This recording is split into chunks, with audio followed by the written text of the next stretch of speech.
प्रभु ईसा मसीह में मेरे प्यारे माता पिताओं, भाई बहनों एवं मेरे प्यारे बच्चों, आज से हम एलिया क्रूस मूसा काल के 90वें सप्ताह में प्रवेश कर चुके हैं और आज का सुसमाचार में हमारे मन चिंतन के लिए हमको दिए गए भाग है संत मत्ती के अनुसार सुसमाचार अध्याय 8 वचन 13 से लेकर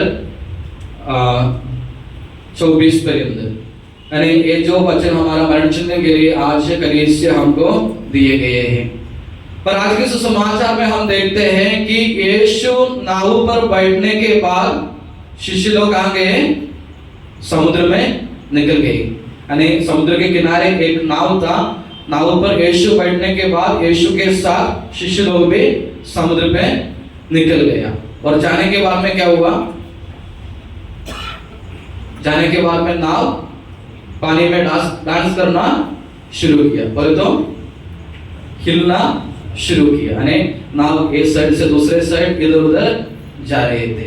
तो शिष्यों ने क्या किया? तैरने का कंपटीशन करके समझे क्या? नहीं, उन्होंने क्या किया? शिष्य लोग डर गए क्योंकि समुद्र है, डूबने से सबके सब मर जाएंगे।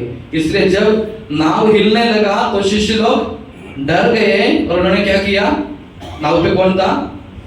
यीशु था। क्या कर रहे थे? आराम से सो रहे थे। तो शिष्यों ने क्या किया? जाके यीशु को उठाया। उसको क्या बोला? उसको जागा और उसको क्या बोला? हम मरने जा रहे हैं और आप यहाँ आराम से सोते रहते हैं। तो यीशु ने आंग भर बोल के उठा और उठने के बाद में शिष्यों को क्या बोला? अल्प विश्वासियों, डरते क्यों? यीशु क्या पूछना चाहिए था? क्या पूछना चाहिए? जब उनको जाके उठाया, यीशु को उठाया, तो यीशु क्या पूछना चाहिए था? क्यों डरते? मैं हूं ना तुम्हारे साथ, यही बोलना चाहिए था कि नहीं? यीशु तो उनके साथ में था। यीशु क्या बोलना चाहिए था? मैं हूं ना, तुम लोग क्यों डरते हो? लेकिन यीशु ने ऐसा शब्द इस्तेमाल नहीं किया। यीशु ने क्या बोला? अल्प विश्वासियों, तुम लोग डरते क्यों? क्यों यीशु ने ऐसा बोला? तो विश्वास क्या है? तो विश्वास क्या है? विश्वास क्या है? मेरे जिंदगी के हर क्षण हर पल यीशु मेरे साथ है। इस शुभर्ती का, इस आत्मविश्वास का नाम है विश्वास। विश्वास बोले तो क्या है? मेरे जिंदगी के हर क्षण हर पल यीशु मेरे साथ है। इस शुभर्ती का, इस आत्मविश्वास का नाम है विश्वास। और शिष्यों में ही कमी था। उनको मालूम था कि यीशु हमारे साथ है, फिर भी उन लोग डर गए। उन्होंने सोचा कि यीशु सोता ही रहेगा, हम मर जाएंगे, हम तो पानी में डूबकर मरने वाला है, वो तो आराम से सोते रहेंगे। इसलिए जाके उनको उठाया और यीशु उनको बोलते कि अल्प विश्वासियों, तुम लोग क्यों डरते हो? यानी यीशु ये बोलना चाहते मैं हूं ना, तुम लोग क्यों डरते हो? ऐसे यीशु ने नहीं बोला। यीशु ने उनको डांटा और उनको बोला तुम्हारा विश्वास कम है, तुम्हारे विश्वास की कमी की वजह से ऐसा होता है। तो विश्वास बोलने से ही कि हमारे जिंदगी के हर क्षण हर पल, बोले तो हमारी बीमारी के समय में भी, जब अकेला रहता अकेलेपन के समय भी, जब जिंदगी में कुछ समस्याएं आते हैं वो समय भी यीशु हमारे साथ है। इस शुभर्ती का, नहीं तो इस आत्मविश्वास का नाम बोल सकते हैं कि विश्वास। कभी कभी लोग पूछते हैं, मंदिर जाते हैं फिर भी आते हैं हमेशा, फिर भी क्यों मेरे साथ?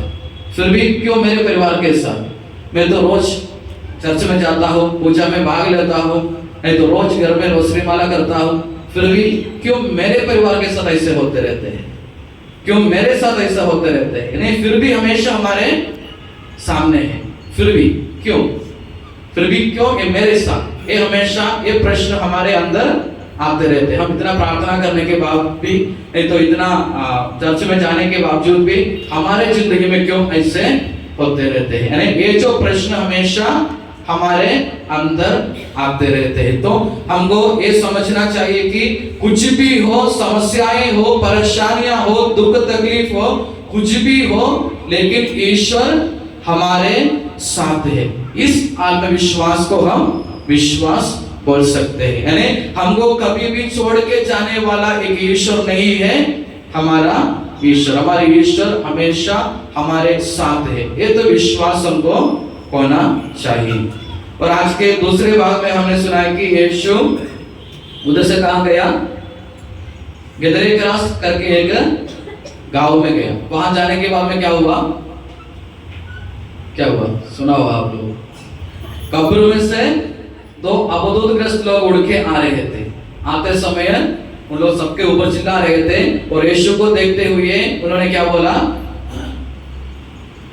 क्या बोला, थोड़ा सा जगह तो हमको जाने दो करके बताइए क्या, क्या बोला यीशु को, ईश्वर के पुत्र तुम क्यों हमारे बीच में आए, हमको सताने के लिए क्यों हमारे बीच में आए करके ये जो अबोधग्रस्त लोग ईश्वर को पूछते हैं।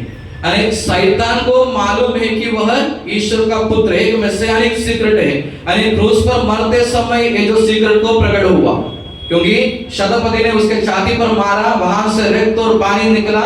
उस समय शतापति ने क्या बोला, सच में ये तो मनुष्य ईश्वर पुत्र था, एक मैसियानिक सीक्रेट है। यानी उसके साथ में चलने वाले शिष्यों को भी मालूम नहीं था, पेत्र को भी मालूम नहीं था, लेकिन ये शैतान को अबोधग्रस्त व्यक्ति को मालूम है कि वह ईश्वर का पुत्र है। इसलिए उन्होंने बोला, ईश्वर के पुत्र तुम हमारे बीच में क्यों पड़े हो, हमको सताने के लिए क्यों हमारे बीच में आए हैं। यानी फिर बाद में उन्होंने क्या विनती की यीशु के सामने, हाँ हमको मालूम है आप हमको निकालने वाला है, तो निकाले तो क्या करना के लिए बोला, वहां जो डुक्कर के एक झुंड वहां चल रहे थे तो हमको वहां भेज दीजिए। तो प्रभु ने उनको सुना और उस अबोधग्रस्तों को क्या किया, उस डुकरों में भेज दिया और सब डुकर क्या किए, पानी में जाके मर गए, डूब के मर गए सभी डुकरे। और लोग बोलते हैं कि क्यों इतना सारा नुकसान किया प्रभु ने, कभी कभी हम भी सोचते हैं, क्योंकि हजारों डुकरे जाकर पानी में डूबकर मर गए। क्यों, तो बोलते हैं कि यीशु सभी का नुकसान किया, ठीक है, क्योंकि ये जो हजारों टुकड़े एक जन का नहीं होगा, बहुत सारे लोगों का होगा। तो ये सभी टुकड़े जाकर पानी में डूबकर मर गए। क्यों ऐसा नुकसान किया, मुझे लगता है कि यीशु को एक आत्मा इतना कीमती चीज है कि हजारों सूरों से ही कीमती वाला एक चीज है, एक व्यक्ति की आत्मा। एक आत्मा को बचाने के लिए प्रभु हजारों सूरों को भी मार सकते हैं, नहीं तो मार डालते हैं, क्योंकि यीशु के सामने हर एक व्यक्ति इतना कीमत वाला व्यक्ति है। तो उसी को बचाने के लिए, एक आत्मा को बचाने के लिए प्रभु हजारों सूरों को मार सकते हैं, नहीं तो मारने के लिए अनुमति दे सकते हैं। तो कभी कभी लोग सोचते हैं कि क्यों हजारों लोगों को, हजारों सूरों को प्रभु ने मारने की अनुमति दिया, क्योंकि प्रभु चाहते हैं कि कोई भी आत्मा नष्ट ना हो। यानी कोई भी आत्मा नष्ट होने के लिए प्रभु नहीं चाहते हैं। एक आत्मा को बचाने के लिए प्रभु ये जो टुकड़ों को, सूरों को मारने की अनुमति दिया।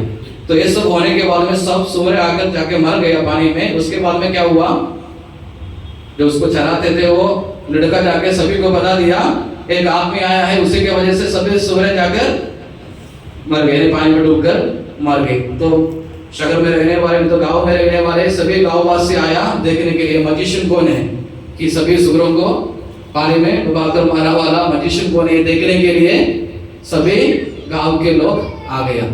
और आने के बाद में यीशु को देखा और उन्होंने भी क्या विनती किया, क्या विनती की, आप हमारे शहर से, हमारे गांव से भागकर जाइए, क्योंकि हमको मालूम है कि अगर आप यहाँ रहेंगे तो अभी हजारों सूर मर गए और बहुत सारे लोग मरने वाला है।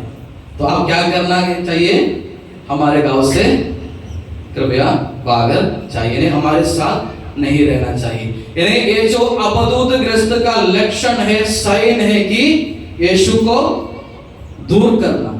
कभी कभी हमको भी लगता है कि हमको भी अबोधग्रस्त होगा।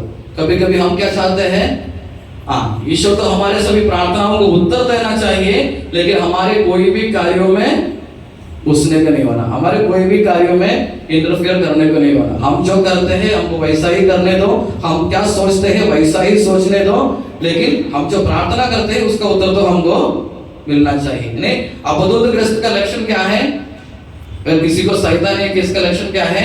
वो हमेशा ईश्वर से दूर चाहते हैं, नहीं तो ईश्वर को हमेशा अपने जिंदगी से दूर रखते हैं। तो हमको भी जांच करके देखना है कि क्या हमको भी शैतान का कुछ है कि नहीं, अपन को भी जांच करके देखना है। हमको भी अवधूत ग्रस्त पकड़ा है कि नहीं, हमको भी जांच करके देखना है। कैसे पता चलता है? अगर हम ईश्वर से दूर चाहते हैं, नहीं तो हम अगर ईश्वर के पास आने के लिए तैयार नहीं होते हैं, तो हमको मालूम है कि हमको भी अवधूत ग्रस्त पकड़ा है। तो ये जो शैतान अगर हम हमारे जिंदगी में, तो यही लक्षण है कि हम ईश्वर से दूर हो जाएंगे। ईश्वर को हमारी जिंदगी में कुछ भी करने के लिए हम अनुमति नहीं देंगे। सिर्फ ईश्वर से हम जो पूछते हैं उसी का उत्तर ही चाहिए, बाकी कुछ भी हमको नहीं चाहिए। और आज हमको मालूम है, आज हम मिशन संडे भी मनाते हैं, मिशन इतवार के रूप में मनाते हैं। तो मिशनरी कौन है? मिशनरी कौन है? क्योंकि यीशु की आज्ञा है, संत मत्ती के अनुसार समाचार अध्याय 28 वचन 19 में हम पढ़ते हैं कि यीशु बोलते हैं कि तुम सब इस दुनिया के कोने कोने में जाकर सारी सृष्टियों को समाचार सुनाओ, और जो विश्वास करते हैं उन्हें पिता, पुत्र और पवित्र आत्मा के नाम पर बपतिस्मा दे दो। यानी ये जो आज्ञा प्रभु ने किसको दिया? सभी ख्रिस्त विश्वासियों को की। यानी जो भी बपतिस्मा स्वीकार किए, हर एक व्यक्ति का कर्तव्य है, जिम्मेदारी है प्रभु को दूसरों को देना, प्रभु के बारे में दूसरों को घोषणा करना, दूसरों को बताना, ये हर एक क्रिस्ती व्यक्ति का काम है। कभी कभी मिशनरी कौन है पूछने से लोग बोलते हैं फादर लोग हैं, सिस्टर लोग हैं, नहीं तो गुरुजी का काम है, गुरुजी मिशनरी है, हमको कोई प्रॉब्लम नहीं है।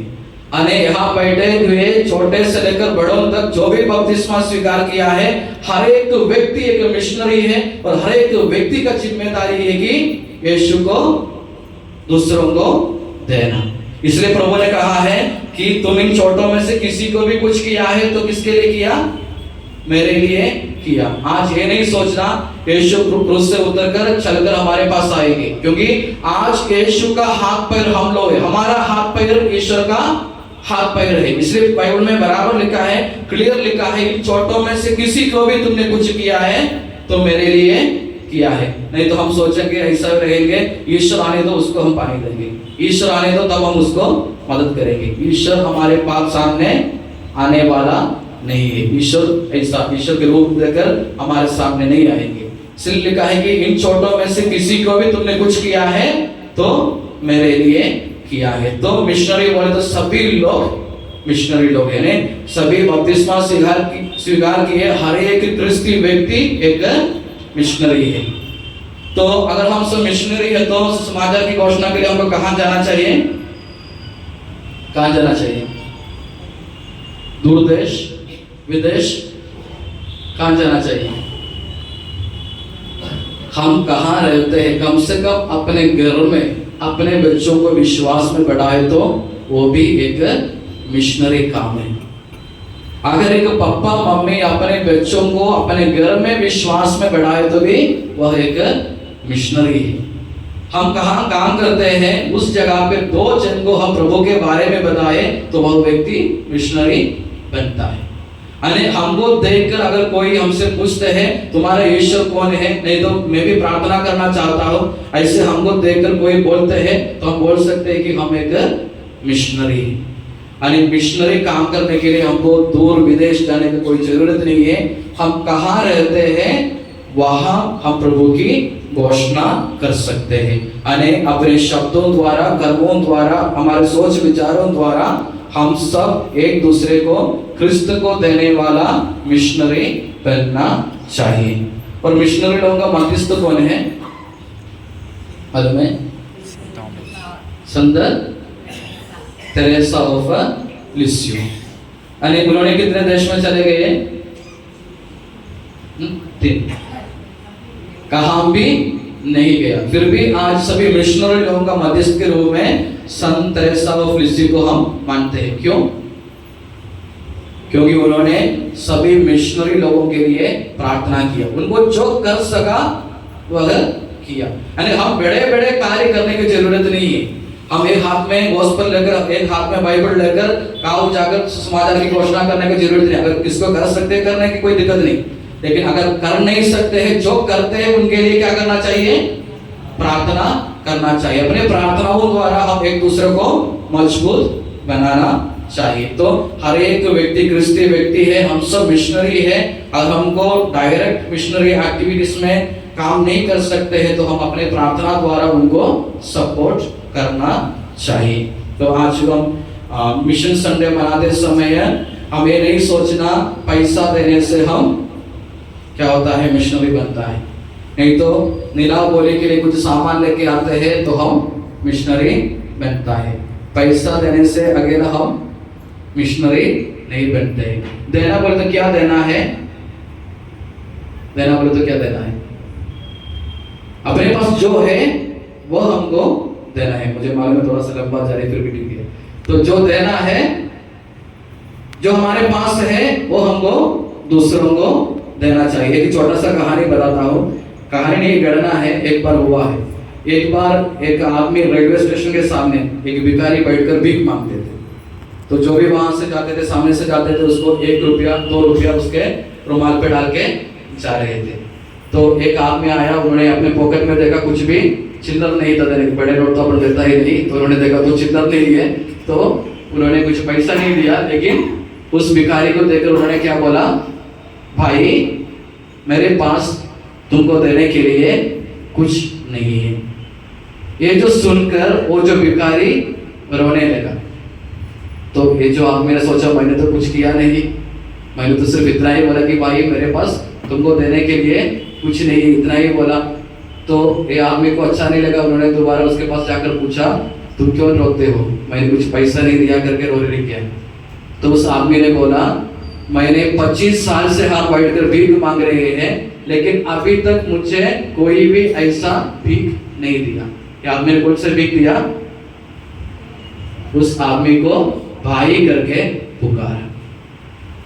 उन्होंने बोला, मैंने 25 साल से हम बैठकर भीख मांग रहे हैं, लेकिन अभी तक कोई भी मुझे भाई करके नहीं बुलाया। ये जो भीख मुझे पहली बार मिला है, इसलिए मेरे आंखों से आंसू आते हैं। जो मिशन संडे मनाते हैं तो हम यही सोचते हैं कि पैसा देने से मिशनरी बनता है। पैसा नहीं, पैसा तो देना चाहिए, पैसा भी एक चीज है, लेकिन पैसा के साथ साथ हमको क्या देना चाहिए?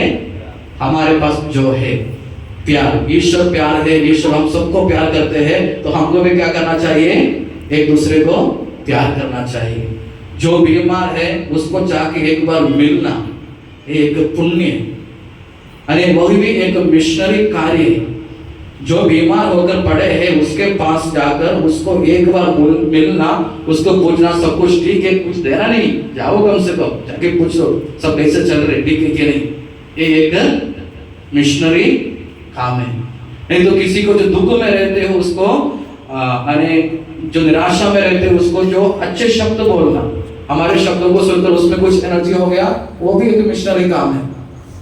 अरे बोलने का तात्पर्य इतना है कि पैसा देना सिर्फ मिशनरी काम नहीं है, जो हम में है वो दूसरों को देना चाहिए, दूसरों के साथ बांटना चाहिए, तभी हम एक मिशनरी बन सकते हैं। तो आज के दिन विशेष रूप से हम सब एक अच्छा मिशनरी बनकर प्रभु के कार्य को फैलाने के शक्ति मिलने के लिए हम विशेष रूप से प्रभु से प्रार्थना करेंगे।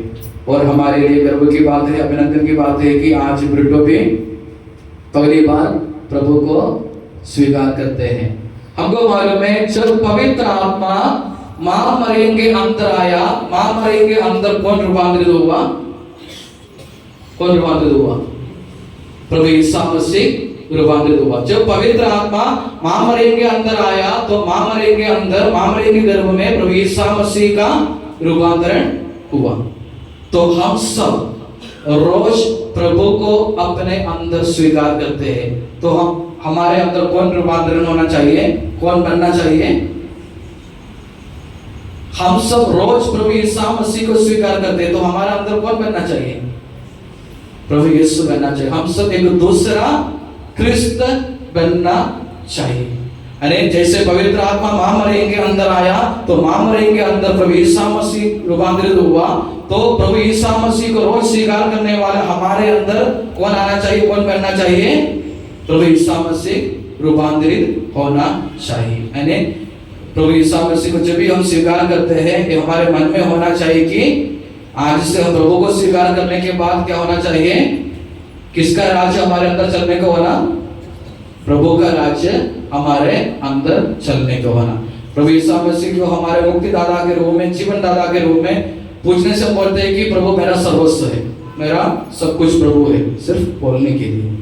अगर प्रभु मेरा सब कुछ है तो प्रभु को स्वीकार करने के बाद प्रभु कैसे चलते हैं उसी प्रकार व्यवहार करने के लिए हमको क्या करना चाहिए, कोशिश करना चाहिए। तो आइए आज के पूजा विधान में विशेष रूप से प्रभु से प्रार्थना करें, हम विश्वास करें कि प्रभु हमेशा हमारे साथ है, प्रभु हमेशा हमारे साथ है। यानी हमारे जिंदगी के हर क्षण हर पल प्रभु हमारे साथ रहता है।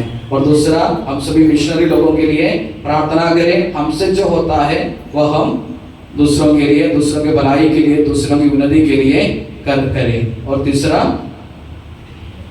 प्रभु ईसा मसीह के वचनों के अनुसार अपने जीवन बिताने के लिए हम कोशिश करें। ईश्वर हम सबको आशीष दे, पिता, पुत्र और पवित्र आत्मा के नाम पर आमीन।